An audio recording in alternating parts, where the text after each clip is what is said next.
आज प्रथम प्रश्न अच्छी सृजनशील शिक्षार्थी को चिन्हिबा पाई शिक्षक केउं प्रकार प्रश्न पचारिबा उचित। ऑप्शन ए रो देछि विक्षिप्त चिंतन, ना निदानात्मक, ना केन्द्राभिमुखी, ना क्रियाकलाप भित्तिक। तो सृजनशील शिक्षार्थी मानक चिन्हिबा पाई शिक्षक केउं प्रकार प्रश्न पचारिबा उचित। तो ये आपण सठिक उत्तर आसो कौन ना ऑप्शन नंबर ए होठी राइट आंसर विक्षिप्त चिंतनमूलक। तो परवर्ती प्रश्न देखिबा। परवर्ती प्रश्न देछि व्यक्तिर अभिवृद्धि केउं प्रक्रिया द्वारा संगठित होता है।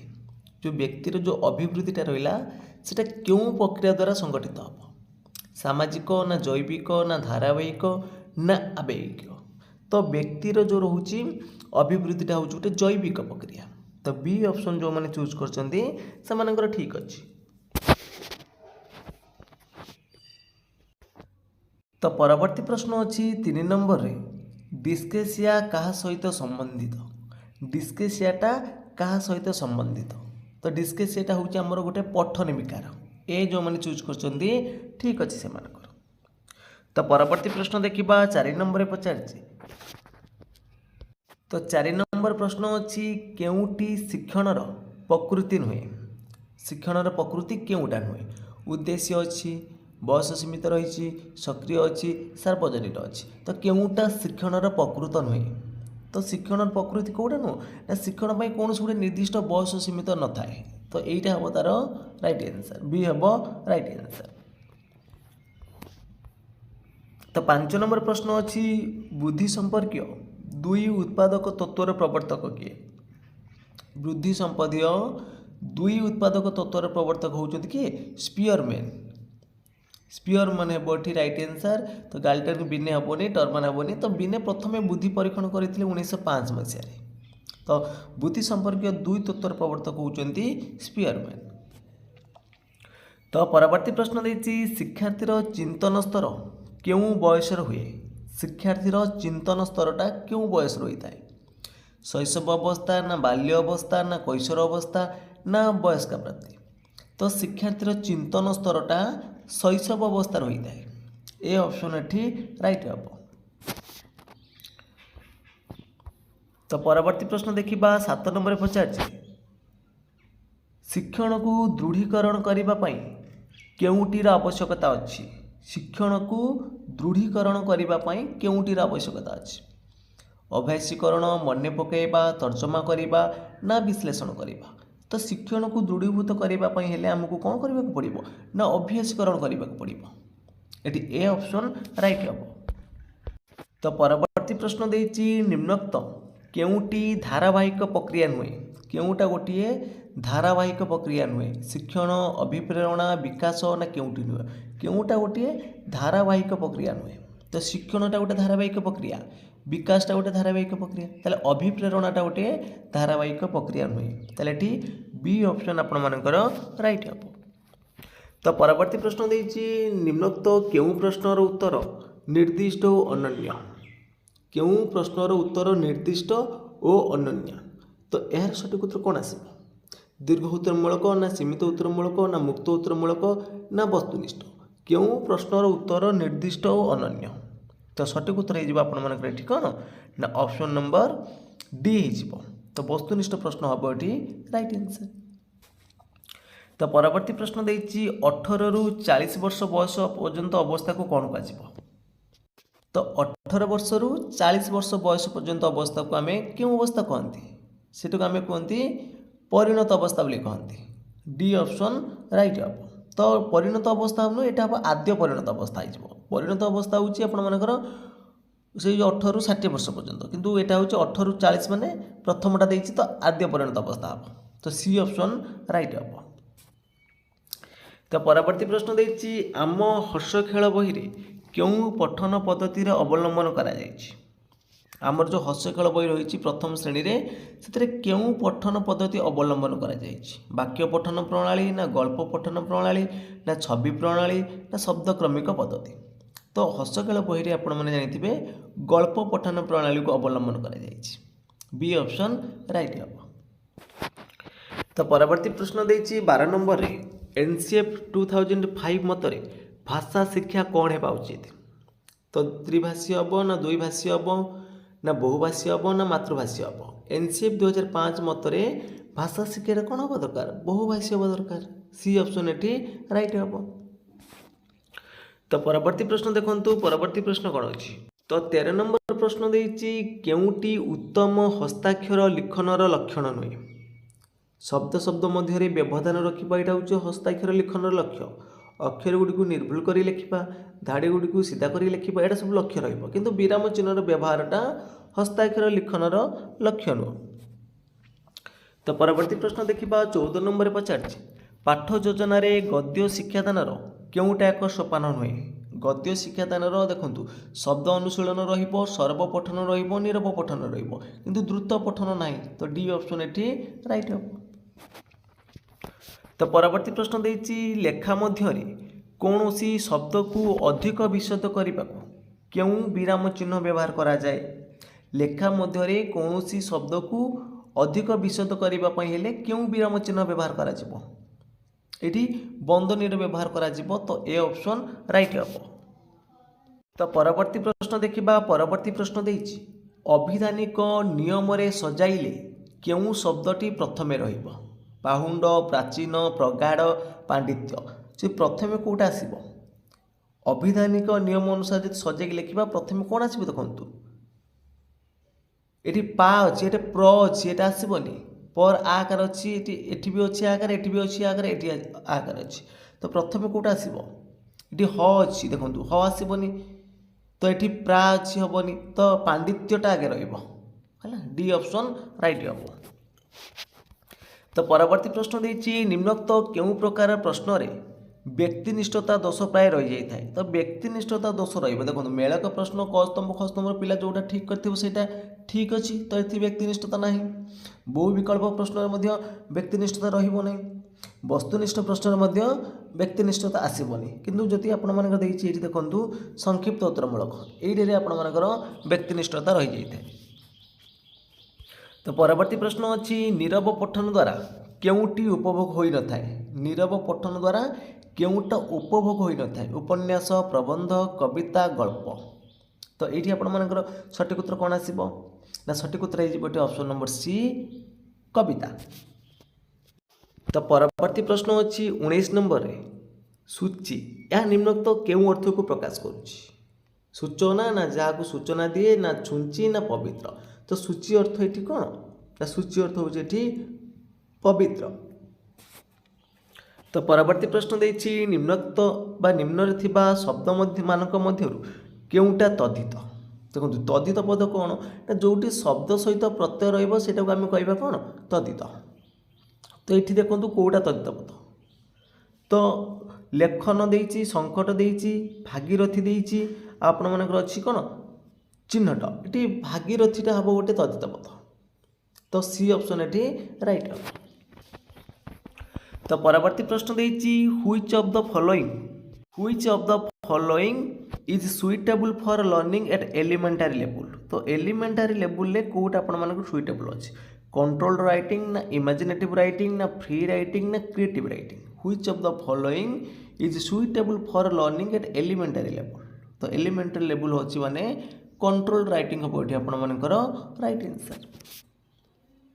तो परवर्ती प्रश्न देइछि the most essential requirement of correct pronunciation is तो करेक्ट प्रोनाउंसिएशन करबा हेले सबुटार मोस्ट इंपोर्टेंट कोटा रहइबा आपण मानकर एठी स्ट्रेस देइछि इंटोनेशन देइछि आर्टिकुलेशन देइछि पॉज देइछि तो most essential requirement of correct pronunciation is articulation जोटा कि हम कहउचंती स्पष्ट कथन तो ये सी ऑप्शन राइट हम।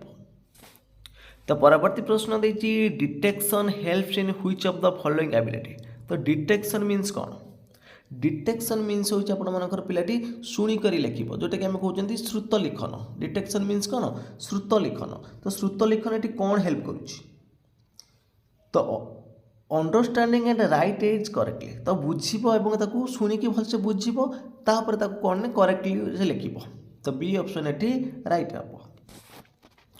तो परवर्ती प्रश्न देइछि the substitution table in teaching English is associated with the stage जो सब्स्टिट्यूशन टेबल रहा टीचिंग इंग्लिश रे एटा को स्टेज सहित एसोसिएटेड कम्प्रेhension ना एप्लिकेशन ना इंट्रोडक्शन ना प्रेजेंटेशन।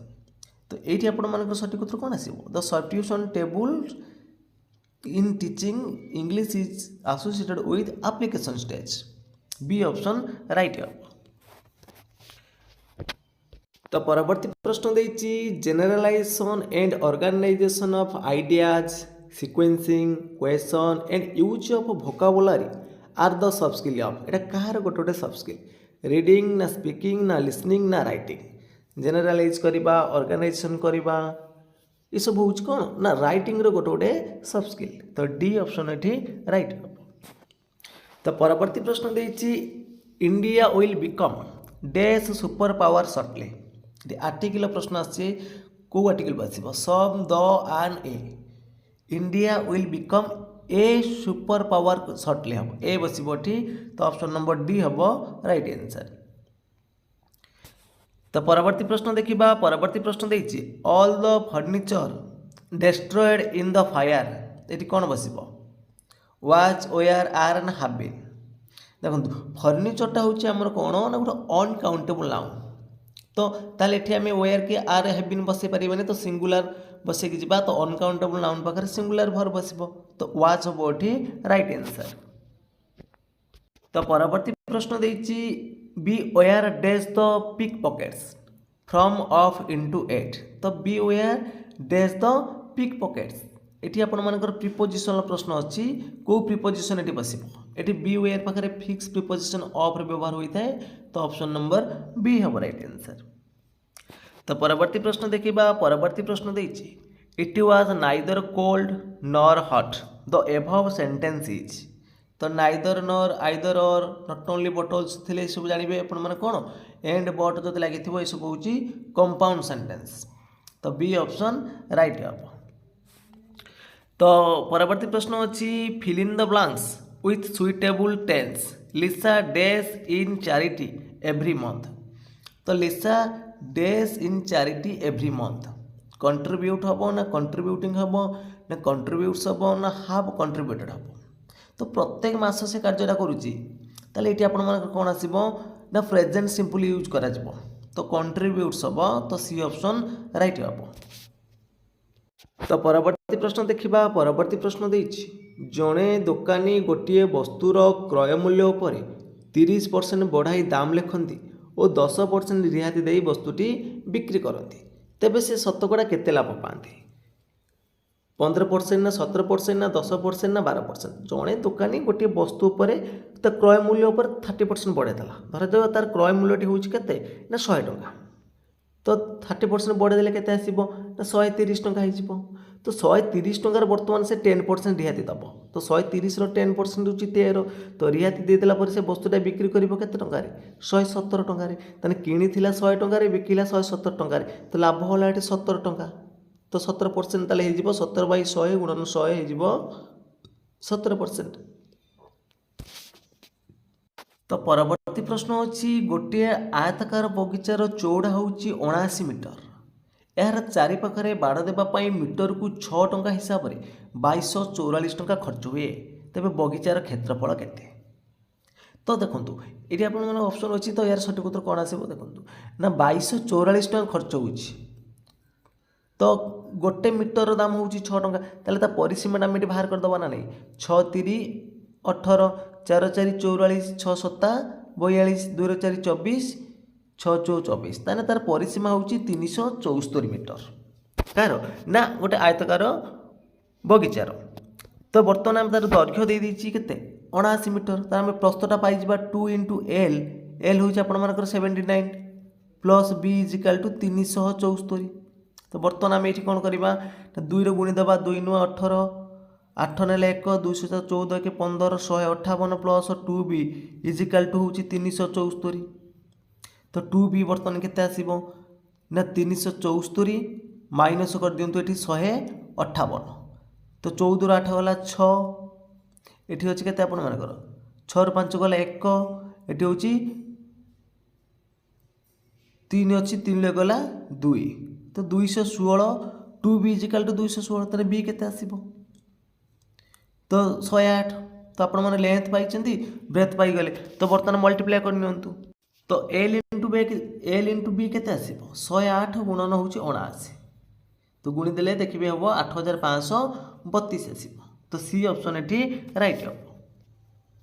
तो परवर्ती प्रश्न अच्छी 1128 1309 और 1490 को क्यों गरिष्ठ संख्या द्वारा भाग कले भाग शेष 3 4 5 रहिबो तो 35 15 45 47 तो देखो ये आम कौन करवा प्रथम 1128 रु माइनस करदे 3 माइनस कले के 1125 सेमती 1309 रु माइनस करदे 4 आसो 1305 सेमती 1409 रु माइनस करदे 5 आसो के 1485 तो बर्तमान आम कौन करवा ना ये तो क्यों गरिष्ठ संख्या पचार एम कौन बाहर करवा ना गसक बाहर करवा कହାର ना हूँ 1125 1305 आउ 1485 आम गसक बाहर करवा गसक बाहर कले आपके देखिए के 45 आसो सी ऑप्शन राइट हम।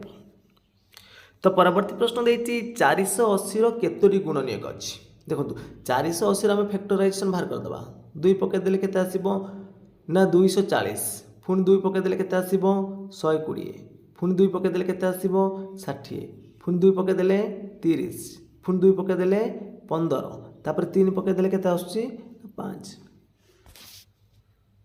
तो ये देखो केतोटा 2 अच्छी 1 2 3 4 5टा 2 अच्छी तो आम लिखिपर 2 ର ପାୱାର 5 प्लस 1 इंटू 3 गोटे अच्छी लिखिपर 3 ର ପାୱାର 1 प्लस 1 इंटू 5 गोटे अच्छी लिखिपर 5 ର ପାୱାର 1 प्लस 1 तो ये देखो देखो 5 1 6 गुणन 1 1 2 गुणन 1 1 2 6 दुने 12 दुने 24टा तो 480 मोट गुणनीयक संख्या हूँ के 24 टी हम। तो ये आपर बी ऑप्शन राइट अच्छी तो बी हम ये राइट आंसर। तो परवर्ती प्रश्न देती 1 रु 29 पर्यंत समस्त अजुग्म गणन संख्यार जोगफल केते हम ये आपर अजुग्म संख्या कतटा अच्छी ना 29 प्लस 1/2 30/2 है 15 तो अजुग्म संख्यार जो समष्टि बाहर सब के एन स्क्वायर आसो 15 स्क्वायर 15 गुणन 15 225 हम राइट आंसर तो ए ऑप्शन राइट हम। तो परवर्ती प्रश्न अच्छी केउ पद्धति रे पूर्व प्रतिष्ठित नियम को व्यवहार करी गाणितिक समस्या समाधान करा जाए तो पूर्व प्रतिष्ठित नियम को व्यवहार करिकी गाणितिक समस्या समाधान करा आरोह अवरोह विश्लेषण ना संश्लेषण देखो आरोह पद्धति रे आम नियम को प्रस्तुत करवा किंतु ताकू व्यवहार करवा कौथिरे ना ताकू पकेइबा कौटिरे ना अवरोह पद्धति रे पकेइकी आम समाधान करवा बी ऑप्शन राइट हम।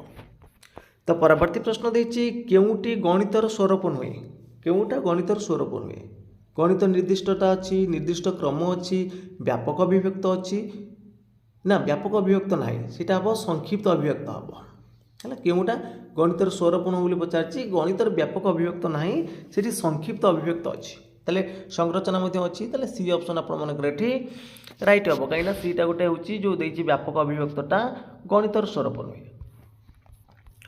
तो परवर्ती प्रश्न देछि शिक्षादान पद्धति उपयुक्त भाव फलप्रद होउछि कि नहीं ताहा निर्णय करिबा केउ प्रकार मूल्यांकन अटे जो शिक्षादान पद्धतिटा आमर ठीक भाव में फलप्रद होउछि कि नहीं ताहा निर्णय करिबा केउ प्रकार मूल्यांकन अटे गठनमूलक ना सामग्रिक ना देछि आपण मानकर निर्देशात्मक ना व्यवस्थान तो यार सठिक उत्तर कौन आसीबो क्वेश्चन नंबर 38 आपण मानकर सठिक उत्तर कौन आसीबो तो गठनमूलक हेबो एठी आपण मानकर राइट आंसर। तो परवर्ती प्रश्न देछि केउ प्रकार प्रश्न को विकल्प अनुक्रिया परीक्षण कहा जाए विकल्प अनुक्रिया समापन क्वेश्चन हेनी कि बहु विकल्प उत्तरमूलक हेनी कि मेलक हेनी तो विकल्प अनुक्रिया कौन ना 2टा विकल्प अच्छी एटा ना सेटा तो 2 विकल्प उत्तर हम ये राइट आंसर। तो परवर्ती प्रश्न अच्छी अधिक मितभाषी हेबा गणित शिक्षण क्यों मुख्य उद्देश्य अंतर्भुक्त ज्ञानात्मक ना भावात्मक ना मनोक्रियात्मक ना उपरोक्त समस्त अधिक मितभाषी हेबा तो यहाँ हूँ गणित शिक्षादान क्यों प्रकार उद्देश्य अंतर्भुक्त जाऊँगी भावात्मक उद्देश्य तो ज्ञानात्मक उद्देश्य से सूत्र संख्या सब मन पड़े चिन्हिक कर तो ये गणित प्रति आग्रह प्रकाश कर मितभाषी हम यह भावात्मक उद्देश्य।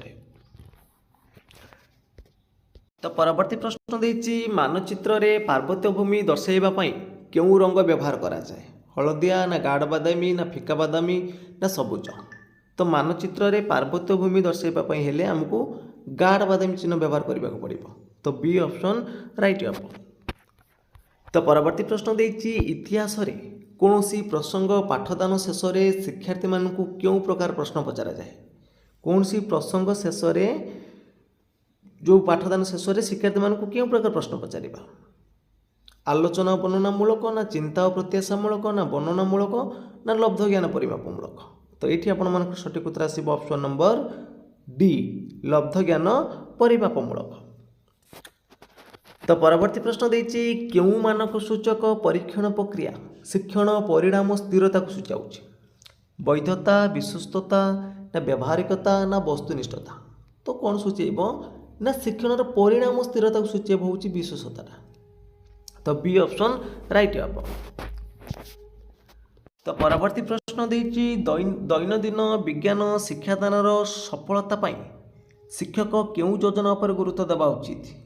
तो दैनंदिन विज्ञान शिक्षादान सफलता पाई शिक्षक पाठ्य योजना पर गुरुत्व देवा उचित। तो परवर्ती प्रश्न देछि प्राथमिक स्तर रे इतिहास शिक्षादान निमंते क्यों पद्धति अधिक उपयोगी। प्राथमिक स्तर कथा पचार ऑप्शन देछि प्रकल्प पर्यवेक्षण गल्पकथन ना प्रदर्शन। तो प्राथमिक स्तर हम कौन इतिहास में कल्पकथन सी ऑप्शन राइट हम। तो परवर्ती प्रश्न देखिबा परवर्ती प्रश्न कौन अच्छी भारतर केउं संस्था गणतंत्र सहायक भाव में विवेचित। व्यवस्थापिका ना कार्यपालिका ना न्यायपालिका ना अमलातंत्र। तो भारतर केउं संस्था गणतंत्र सहायक भाव विवेचित सेटा सठिक उत्तर आसब कौन न्यायपालिका। तो परवर्ती प्रश्न देछि भारतर उत्तरतम प्रांत केउठी रही। उत्तरतम प्रांत केउठी रही लद्दाख जम्मू काश्मीर पंजाब ना हिमाचल प्रदेश। तो भारतर उत्तरतम प्रांत रही लद्दाख ठारे। तो परवर्ती प्रश्न देखिबा परवर्ती प्रश्न देछि पदार्थर केउं गुण यार अवस्था पर निर्भर करे नाही। तो पदार्थर केउं गुणटा तर अवस्था पर निर्भर करे नहीं आयतन वस्तुत्व आकृति सांद्रता। तो सठिक उत्तर आसो ये आपर ऑप्शन नंबर बी सांद्रता। तो परवर्ती प्रश्न अच्छी 1857 भारतर महान विप्लव रे ओडिशारू केउं संग्रामी अंशग्रहण करते। बक्सी जगबंधु ना लक्ष्मण नायक ना कुंवर सिंह ना सुरेंद्र साय। जो 1857 जो महान विप्लव होता सिपाही विद्रोह। तो भारतरू से आमर ओडिशारू किए जोग देते बा संग्राम अंशग्रहण करते। तो सठिक उत्तर आसो ये कौन ना option number D Surendra Sai. तो परवर्ती प्रश्न देछि सुभाष बोस को नेताजी आख्या किए देते। महात्मा गांधी ना आजाद हिंद फौजर सैन्य माने ना रासबिहारी बोस ना जर्मनर प्रधानमंत्री टोचो। तो सुभाष बोस जो नेताजी आख्या किए देते। तो ये आपण सठिक उत्तर कौन आसो ना सठिक उत्तर हो option number B Azad Hind फौजर सैन्य मैंने नेताजी आख्या देते। तो फ्रेंड्स आज मॉक टेस्ट ये सरी जाइए। तो आपण मैंने 50 रू केते मार्क रखिंट निश्चित भाव में कमेंट बॉक्स माध्यम जनइबे। जदि आपण मानक ये मॉक टेस्ट भल लगी निहाती भाव में लाइक करेंगे कमेंट करेंगे ता सहित शेयर करेंगे और जो मैंने कि चैनल को प्रथम थर पर विजिट करुवे चैनल को सब्सक्राइब कर रखिए। तो फ्रेंड्स आज पे एतिकी जय जगन्नाथ जय हिंद।